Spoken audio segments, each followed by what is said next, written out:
Hello student, कैसे हैं आप। नेक्सस एजुकेशन पॉइंट में आपका स्वागत है। आज हम बात करेंगे निर्भरता सिद्धांत के ऊपर इग्नू यूनिवर्सिटी।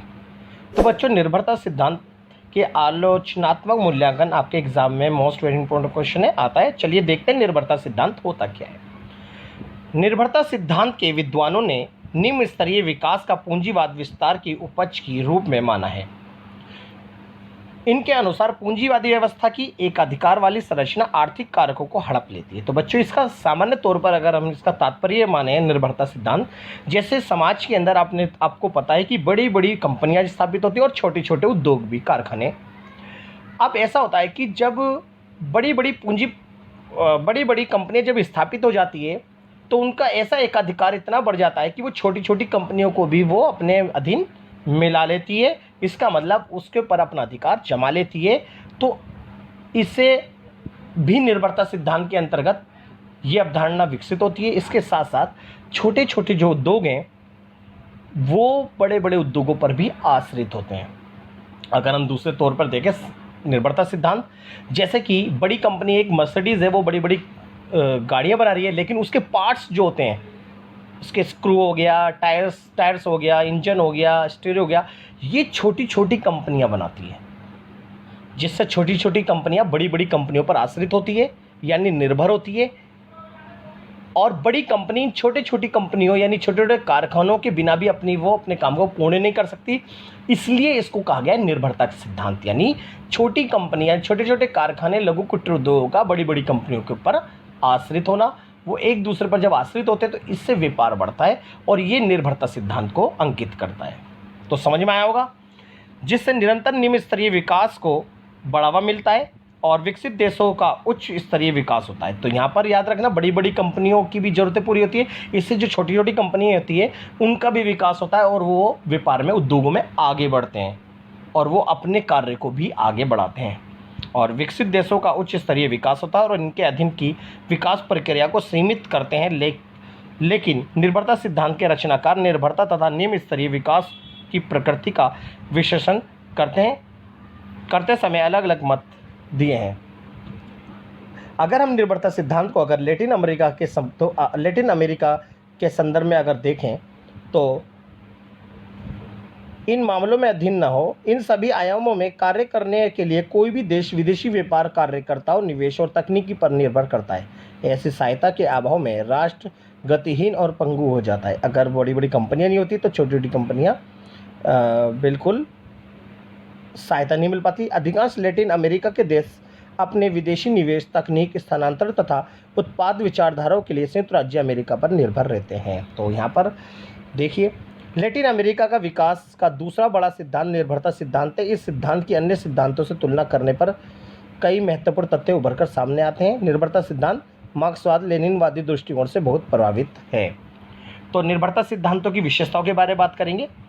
तो पहली है, निर्भरता सिद्धांत की उत्पत्ति किसी देश की सामाजिक, आर्थिक, राजनीतिक स्थिति पर साम्राज्यवाद व उपनिवेशवाद के प्रभाव के अध्ययन से होती है। तो आप याद रखना कि कभी भी किसी भी देश की सामाजिक आर्थिक व्यवस्था जो प्रभावित होती है वो साम्राज्यवाद और उपनिवेशवादी देशों से होती है, क्योंकि वो दूसरे देशों में अपनी बड़ी बड़ी कंपनियां स्थापित करते हैं, जिसके कारण जिस देश में वो अपनी कंपनियां स्थापित करेंगे तो उस देश के जो छोटी छोटी कंपनियां हैं उनसे उनको सहायता मिलती है, यानी वो देश उन साम्राज्यवादी कंपनियों के प्रति निर्भर हो जाता है।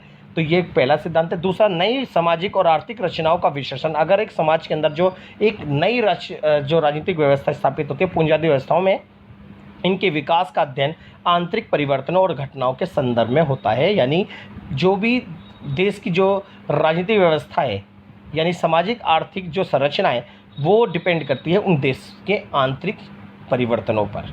निर्भरता सिद्धांत निम्न स्तर के विकसित देशों के आंतरिक परिवर्तनों का अध्ययन करता है। यानी निर्भरता सिद्धांत जो है, बड़ी बड़ी कंपनियां जो आती है उस देश के अंदर बिल्कुल परिवर्तन लाती है, जिसके कारण ये कहते हैं कि विकसित देशों के आंतरिक परिवर्तन का अध्ययन करता है निर्भरता सिद्धांत। निम्न स्तर में विकसित देशों के निम्न स्तरीय विकास को प्रोत्साहन देना। जो अगर हम बात करें निर्भरता सिद्धांत के माध्यम से, जो बड़ी बड़ी कंपनियां हैं वो छोटे छोटे देशों को, छोटी छोटी कंपनियों को बहुत लाभ पहुंचाती है और वो अपने प्रति निर्भर बना लेती है।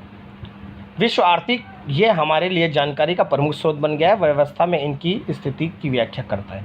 निर्भरता सिद्धांत देशों की आंतरिक और बाहरी रचनाओं के संबंध में भी व्याख्या करता है। तो निर्भरता सिद्धांत जो है वो देश के आंतरिक मामलों, देश के आंतरिक हिस्सों में भी और देश के बाहरी हिस्सों में भी निर्भरता सिद्धांत बहुत ही ज़्यादा लोकप्रिय हुआ है। और ये इसके अनुसार बड़ी बड़ी कंपनियां छोटी छोटी कंपनियों के साथ मिलकर अपने व्यापार को आगे बढ़ाती है। तो निर्भरता सिद्धांत के मूल तत्व क्या है? तर्क। निर्भरता सिद्धांत विकासशील देशों के निम्न स्तरीय विकास की स्थिति की व्याख्या उसकी सामाजिक आर्थिक प्रक्रिया के संदर्भ में करता है, जो विश्वशाली देशों को विकसित देशों के साथ जोड़ती है।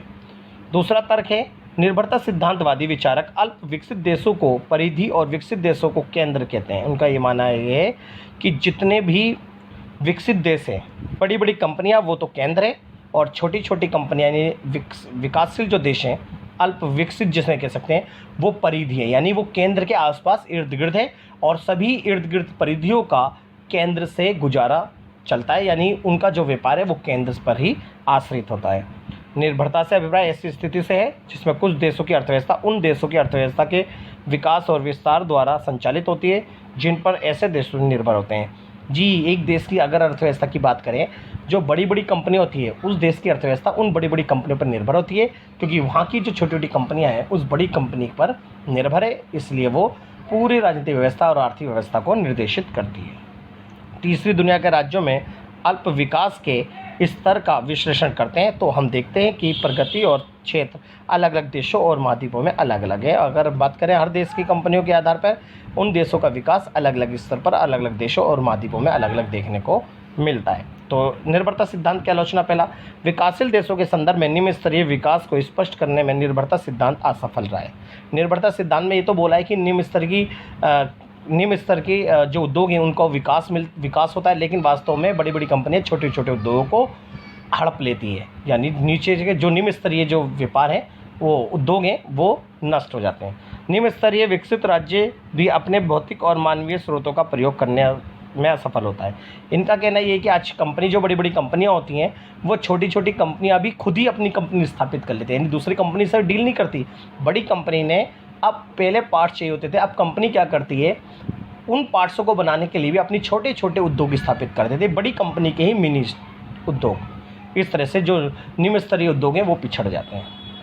निर्भरता सिद्धांत के विचारक निम्न स्तरीय विकास की प्रगति का विश्लेषण करते समय एक मत नहीं है, यानी निर्भरता सिद्धांत के जो विचारक है वो एक मत नहीं। कोई कहता है कि कुछ उद्योग नष्ट हो जाते हैं, और कोई निर्भरता सिद्धांत के समर्थक विचारक कुछ कहते हैं कि वो छोटे उद्योग जो होते हैं वो बड़े उद्योग के प्रति निर्भर होते हैं। निर्भरता सिद्धांतकारों का कोई एक संगठित मंच नहीं है। निर्भरता सिद्धांत के लेखकों ने अल्प विकसित देशों में पूंजीवादी व्यवस्था की आवश्यकता पर चोट पहुंचाई है, निर्भरता के स्तर पर नहीं। तो बच्चे, ये निर्भरता सिद्धांत वही है जो बड़ी बड़ी कंपनियों पर छोटी छोटी कंपनियां आश्रित होती है। इसी के आधार पर आप बना के इस क्वेश्चन को अच्छे से कर लीजिए। थोड़ा सा टिपिकल टाइप में है निर्भरता सिद्धांत, लेकिन मैंने कोशिश करी है इसे ईजिली लैंग्वेज में समझाने की। तो अगर आपको हमारी वीडियो अच्छी लगी तो हमारे चैनल को सब्सक्राइब करें, लाइक कमेंट शेयर करना ना भूलें।